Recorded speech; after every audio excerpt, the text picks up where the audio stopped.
വീണ്ടും കളം മാറ്റത്തിനൊരുങ്ങി ബീഹാർ മുഖ്യമന്ത്രി നിതീഷ് കുമാർ. നിതീഷും JDUവും NDAയിൽ പോകുമെന്ന അഭ്യൂഹത്തിനിടെ ബീഹാർ ഗവർണർ ഗോവ യാത്ര റദ്ദാക്കി സംസ്ഥാനത്ത് തുടരുന്നു. JDUവും RJDയും MLA-മാരെ പട്നയ്ക്ക് വിളിപ്പിച്ചു. അനൂപ് ദാസ് ചേരുന്നുണ്ട്. Anoop, good morning.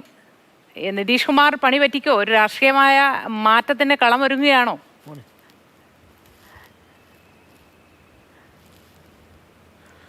Moti, good morning. Nitish Kumar പണി പറ്റിക്കുമെന്ന് ചോദിച്ചു കഴിഞ്ഞാൽ ഒരുപക്ഷെ ഇന്ത്യൻ രാഷ്ട്രീയത്തിൽ ഏറ്റവും കൂടുതൽ തവണ കളം മാറ്റി ചവിട്ടിയ നേതാക്കന്മാരിൽ ഒരാളാണ് നിതീഷ് കുമാർ. ഇതിപ്പോൾ 5ാമത്തെ തവണയാണ് അദ്ദേഹം UPAയിലേക്കോ അല്ലെങ്കിൽ NDAയിലേക്കോ അല്ല കോൺഗ്രസ് നയിക്കുന്ന ഒരു സഖ്യത്തിലേക്കോ അല്ലെങ്കിൽ BJP നയിക്കുന്ന ഒരു സഖ്യത്തിലേക്കൊക്കെ മാറാനുള്ള തയ്യാറെടുപ്പ് മാറുകയും ചെയ്യുന്നത്. ഈ ഇന്ത്യ സഖ്യം രൂപീകരിക്കാൻ ഏറ്റവും പ്രധാനപ്പെട്ട ഇടപെടൽ നടത്തുകയും മുൻകൈ എടുക്കുകയും ചെയ്ത നേതാവാണ് നിതീഷ് കുമാർ.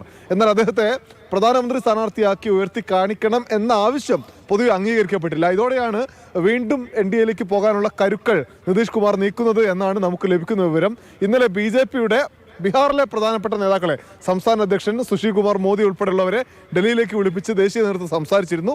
അതേസമയം തന്നെ JDUയുടെയും RJDയുടെയും പ്രധാനപ്പെട്ട യോഗം ബീഹാറിൽ ചേർന്നിരുന്നു. അതിനുശേഷമാണ് JDU മുഴുവൻ MLA-മാരോടും തലസ്ഥാനമായ പട്നയിലേക്ക് എത്താൻ ആവശ്യപ്പെട്ടത്. ഒപ്പം തന്നെ RJDയും ഈ കരുനീക്കമെല്ലാം മുന്നിൽ കണ്ടുകൊണ്ട് മുഴുവൻ MLA-മാരോടും ഇന്ന് പട്നയിലെത്താൻ ആവശ്യപ്പെട്ടിട്ടുണ്ട്.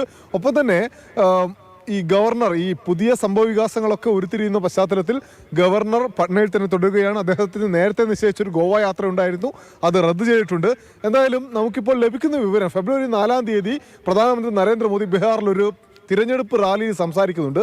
ആ റാലിയിൽ ഒരുപക്ഷെ നിതീഷ് കുമാർ പങ്കെടുത്തേക്കും എന്ന വിവരമുണ്ട്. എന്തായാലും ഇന്നോ നാളെയോ ഇത് സംബന്ധിച്ച കൂടുതൽ രാഷ്ട്രീയ വാർത്തകൾ ബീഹാറിൽ നിന്ന് വരാനുള്ള സാധ്യതയാണ് കാണുന്നത്.